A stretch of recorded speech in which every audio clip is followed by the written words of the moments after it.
Excuse me? Is this thing on? Stop the presses. Hold the phone. It's time to step up to the mic. Here's what's going on in your community. Welcome to another Mike Side Chat with 93.9 Mike FM. It's Darren Bergfeld in the air chair with you today.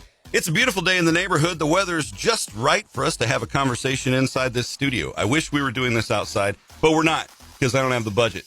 But I'm very proud to welcome into the studio with me today Michael Toeniskoetter from Discovery Playhouse, and we are going to be talking about a very cool event that's coming up at Discovery Playhouse, but also just there's a lot of amazing things all the time at Discovery Playhouse. But first, welcome. Thank you very much for having me out today, Darren.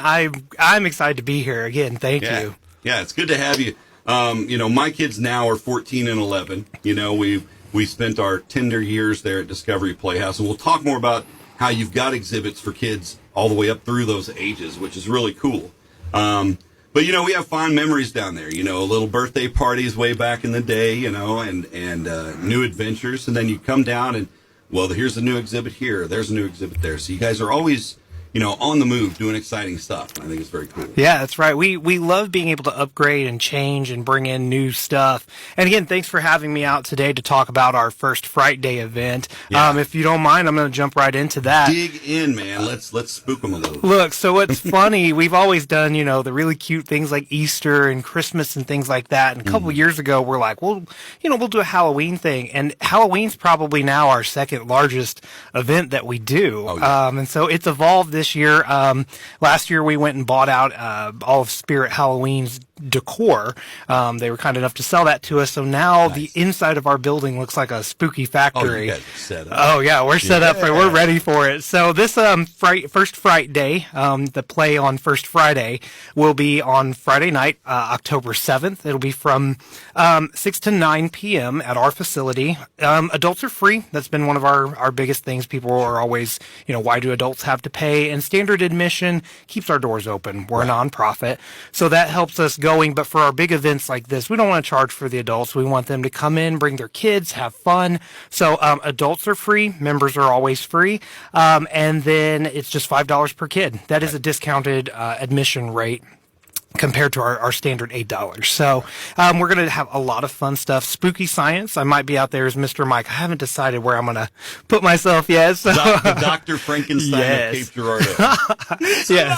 He's alive. Actually, what we've got in our museum, most of it isn't alive. But we've got. That's it. You'll reanimate something. You know what? There you go. To get the little frogs and have them twitch. We've thought about that, but that might be too creepy for the little ones. Yeah. So we're gonna have spooky science, a costume contest, and we do ours a little bit differently.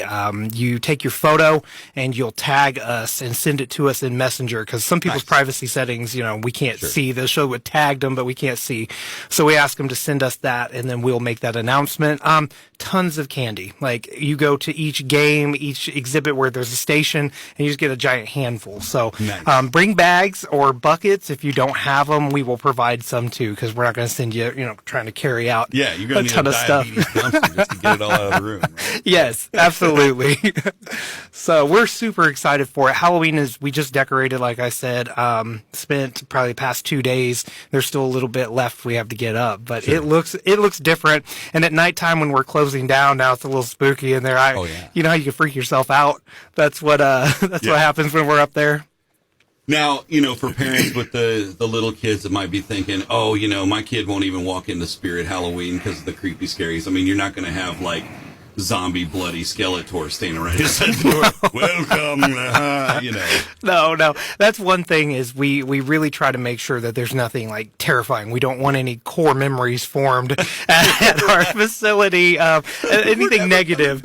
Yeah, exactly. So we realize we're still a children's museum that's going to be open the entire month. So it's mainly there's a giant structure upstairs that says Halloween Factory, and it's got some blinky lights on it. There's a big spider on top, but he's kind of out of the way. Yeah. The only thing I'd say that would be truly scary is we have one of those animatronic jumping spiders. He only comes out, during the Fright Day night event, and so we channel people through the museum. Yeah. But we're not going to tell you where it's going to be. Correct. We've got to leave a little bit of spook. I enjoy watching the parents get spooked. And look, let me tell you, there's some parents out there that they will enjoy putting their child on the trigger thing. So Right. we don't feel too bad then, because if the parents are endorsing it, Yeah, it's exactly. fine. But as far as that, no, there's no real bloody, anything gory or terrifying. And so rest assured, you can bring your little ones and your not so little ones and have a great time. Absolutely. And that's awesome that, it's a special event, so you guys are going a little over the top, to decorate and have the crafts, and it's just going to be an event type of situation. But the discount, the regular admission for the kids, that's a bonus point too. So Absolutely. $5 to bring your kid up. Absolutely. And we know a lot of people are, everybody's excited for Halloween mid-September. Spirit, I think, has been open for 2 weeks. Once the pumpkin spice hits the shelves. That's all. I was trying to pester them over at Groundabout to give me this pumpkin spice early. Yeah. So, once that kicked off, people were looking for something to do, and we're happy to be one of the first big events that kicks off in the month. And I think that's one of the reasons this has been a pretty successful event. People are ready to start having fun and doing, spooky Halloween-themed events. Yeah, for sure. We went and looked costume shopping over the weekend. What are you going to be?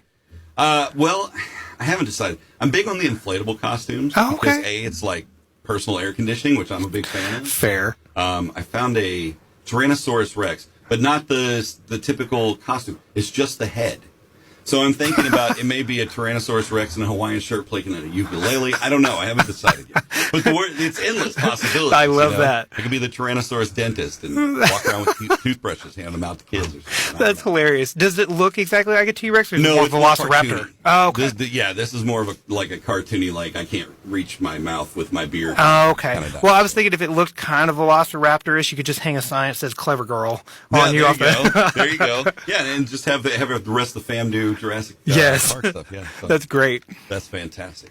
Well, this is going to be a fun night. We're going to market calendars, and it's just come that night, pay your $5, or do they need to? Are you looking for any advanced registrations or anything like that? No registration required. We will be shutting the facility down just briefly for about 30 minutes to get the games put out. Sure. And then people just line up, come on in, and they can go and stay as long. Like I mentioned earlier, we'll channel them through the museum, but there comes a point where they can just loop back through. So if they want to go back to an exhibit and do whatever, we found that funneling them in one singular direction allows them to hit everything, and then they can go back through and play wherever they the want. haunted house mentality, Yes. right? You get them to certain points, so you get everything out of it you want them to get out of it. Right. And you can kind of free go from there. Yeah, absolutely. And again, we keep all the lights on. It's not terrifying or scary at all. So relax, have fun at that first Fright Day event on that night. And, of course, you guys will keep the Halloween decorations up during the month of October and so forth. That's right. As you look towards the rest of the year and, things, like I said, I drive by because I live 4 blocks away from you guys, so it's real close. And I see the dumpster outside. I know you're making... you're doing work inside. So what's the latest and greatest that's going on at the Discovery Playhouse? Yeah, thanks for asking. The dumpster's been a big fan for some of our people that are around the area. Oh, I'm sure. So during work, we call it work week every year. We shut down for the fair. We don't want to compete with them. It's a once a year thing. So we use that time to paint. We pulled all the exhibits apart, deep cleaned in there. You can imagine it gets some wear and tear. And so our upstairs we've got a lot of new stuff in there. Our dino lab. If you want to show them maybe what I brought you today, it just houses a little bit of some of that. This is so cool. This made my day. I'm going to tell you all this right now, but let me make sure I get the perspective correct here. So let me flip back over to OBS so I can see what I'm doing. There we go. I think we can get we can get a good picture of that. Check out that fossil, kids. And if y'all know me, you know how much I love fossils and rocks. I'm a rock hound since I was a little bitty kid.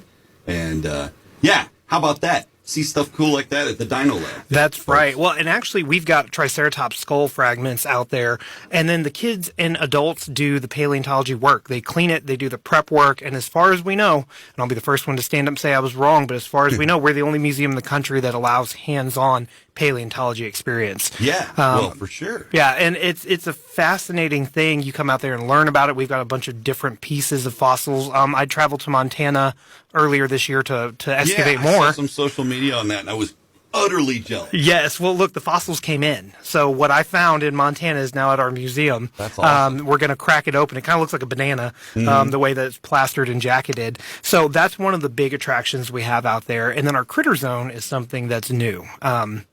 We have chameleons, leopard geckos.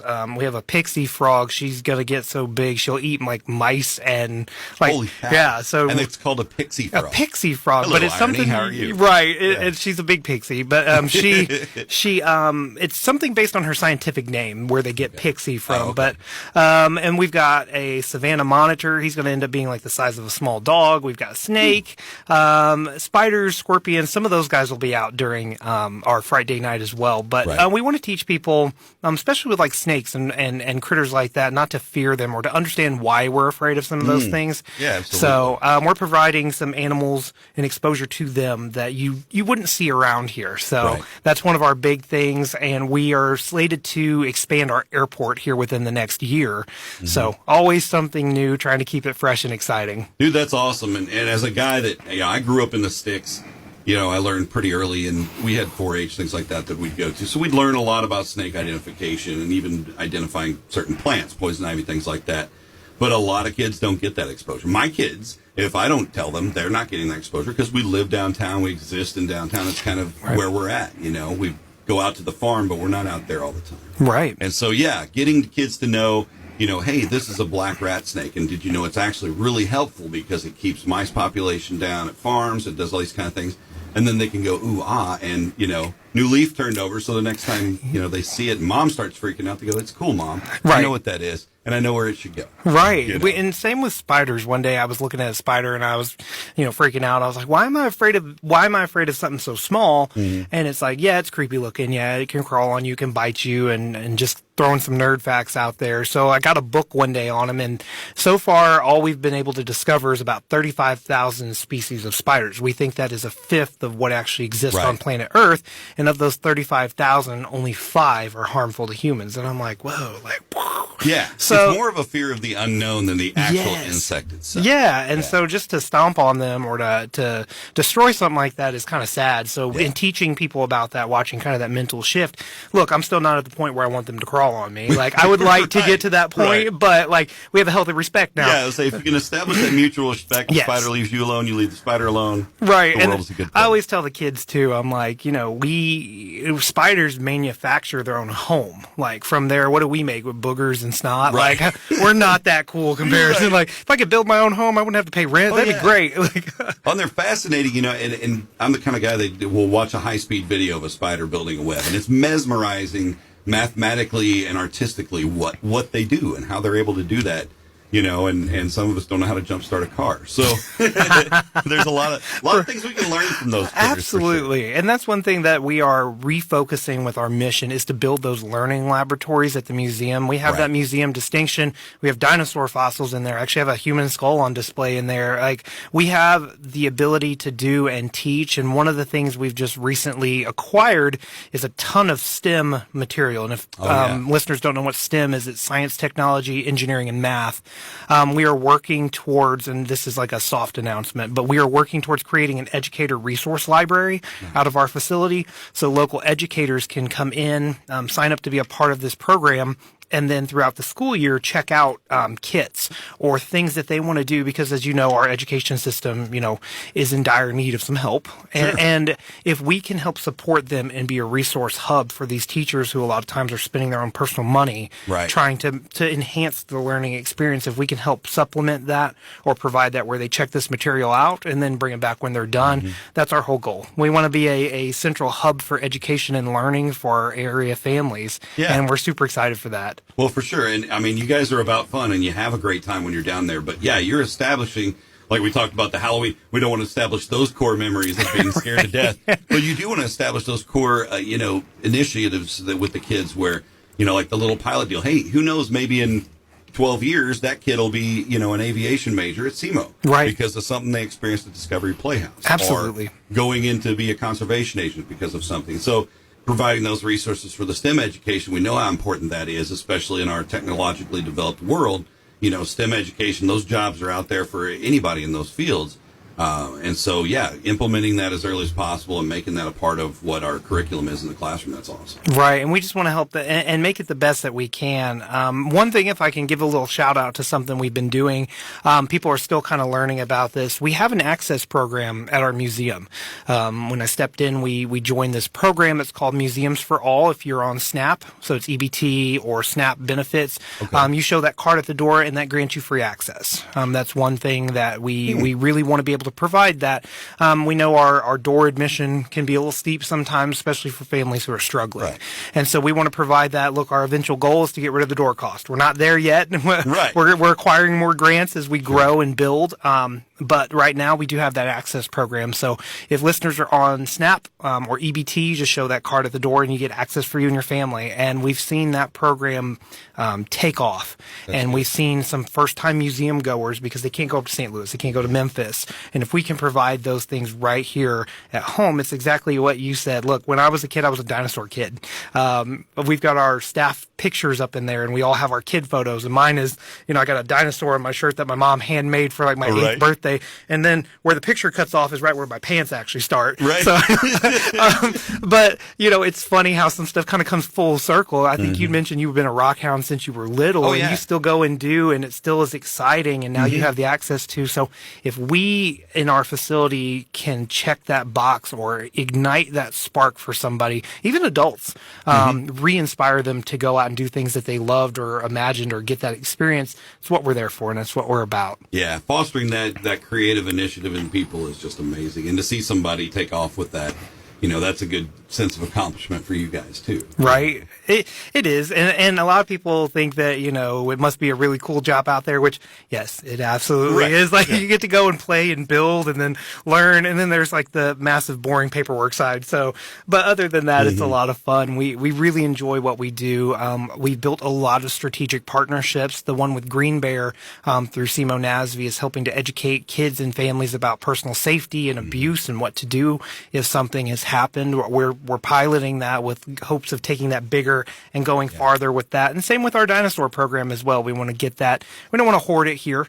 We want to be able to spread that as far as we can so everybody can have access for those to those things. And in our area, the Boot Heel boys say, halfway between St. Louis and Memphis, but we are that hub where, and with Bollinger County Museum shutting down, that was really one spot that you could go and see those dinosaur pieces, those fossils. And, otherwise it's St. Louis Science Center, or you're heading north, or you're heading out of town. And so to be able to keep that here and, again, foster that inspiration for the kids and to be able to grow it, that's an awesome. Right. And we want to give a big thank you actually to the Bollinger County Natural History Museum. They contacted us when they were closing and asked if we would be interested in quite a bit. So we did purchase, and they donated a giant chunk of stuff to us. Awesome. So we are continuing their legacy, and they still have some pretty cool pieces out there. So if you ever get a chance, go out to their library out there in Marble Hill, and you can still see some of those amazing pieces. There was a Allosaurus model that they didn't want to get rid of. So now I think it's mounted on like the entry point into town, so there's just a dinosaur. Oh, wow. Was that the big one laying down, or was that? No, that was the Missouri one, which I forget what that one was. Look how I'm a bad dinosaur guy. I'm like, I want Triceratops and T-Rex. We don't pay attention to the local dinosaurs. Yeah, we don't want local. Come on. We're exotic here. Yeah. Let's go. I want big prairie dinosaurs, That's not small town dinos. But we ended up getting the Utah raptor out of there, so she's at our facility now. I'm debating on if we want to start putting hats on her for different events. Dress her seasonally. Yes. That's right. It's just to get ridiculous. We have to get custom-made outfits for her. Hey, somebody out there, seamstress, seamster, whatever the gender differentiation is, if you're into sewing and fitting, there you go. This is your window of opportunity. Grab it. Dinosaur clothing. Dinosaur clothing. Into it, your own fashion line. Right. Well, again, the First Fright Day event is coming up Friday, October 7th, 6 to 9 p.m. It's only $5 for your kids to get in. The adults can get in free. It's going to be so much fun. So don't miss it. Mark your calendars now and come out and hang out. And then whether it's October 2nd or March 21st or Feb 10th, the 7th, whatever the month might be, get out there and just visit Discovery Playhouse. Bring your kids down, have some adventures, and get inspired. My guest today has been Michael Toeniskoetter with Discovery Playhouse. Man, it's been a pleasure. I'm so glad you came by. Likewise. Thank you again for having me. You're very welcome. We'll do another Mike Side Chat very soon. Be paying attention to 939 Mike FM right here on Facebook and listen on air, of course, for when the next one's going to be. In the meantime, be a nice human, and we'll see you then. Peace.